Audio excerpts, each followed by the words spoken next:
If you are traveling on I-75 through Kentucky, you have got to stop in Corbin, Kentucky and visit the Harland Sanders Cafe and Museum. This is the birthplace of Kentucky Fried Chicken. And when you come inside, not only can you get a great meal, but you can also get a lot of history and memorabilia. So this is what the parking lot's going to look like. Nice and big, lots of parking. They actually have bus parking as well. So if you're coming with an RV, you're probably going to be able to find some room to park.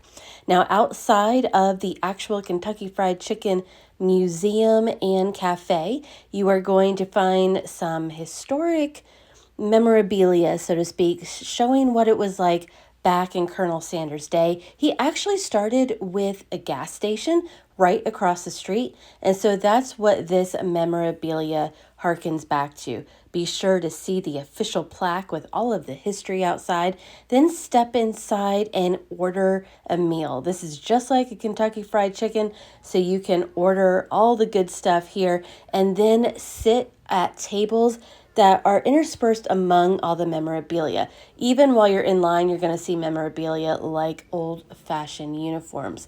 So this is going to be one of the bigger dining rooms. Got ourselves some chicken and biscuits and fries.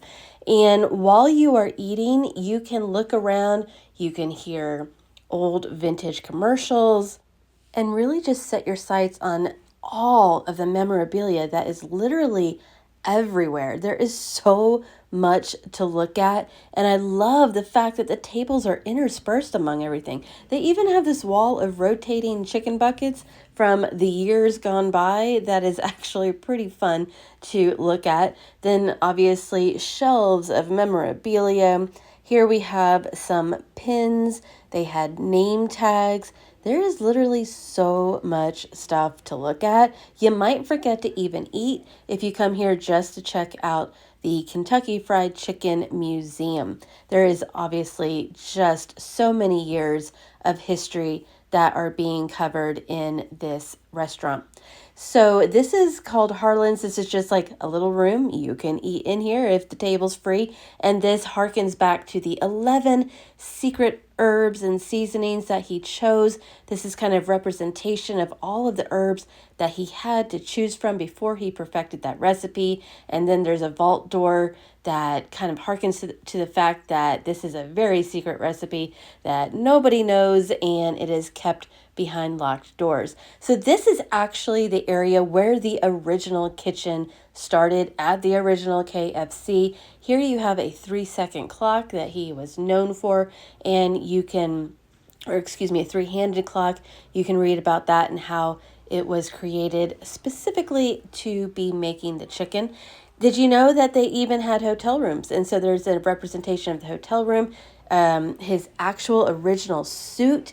There is a bust that is in the area, and then even the bathrooms have that Kentucky string tie.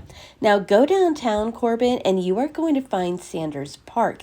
This is going to have a life-size representation of Colonel Sanders. You can find this at the corner of Main Street and Monroe. It's a fun place to go. I love the murals, the chickens and the shoes. You got Colonel Sanders.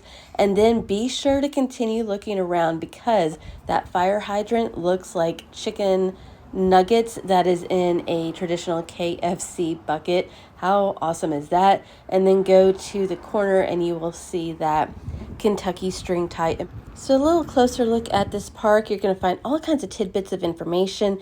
The benches have Colonel Sanders' face on it. There is an herb garden that is here with one of the herbs in the secret recipe, supposedly. Then this is where that mural is going to be, like right out here to the side. There's actually a really big chess set to play. So we want to know, have you ever been to Corbin, Kentucky, just so you could go to the original Kentucky Fried Chicken restaurant? Let us know.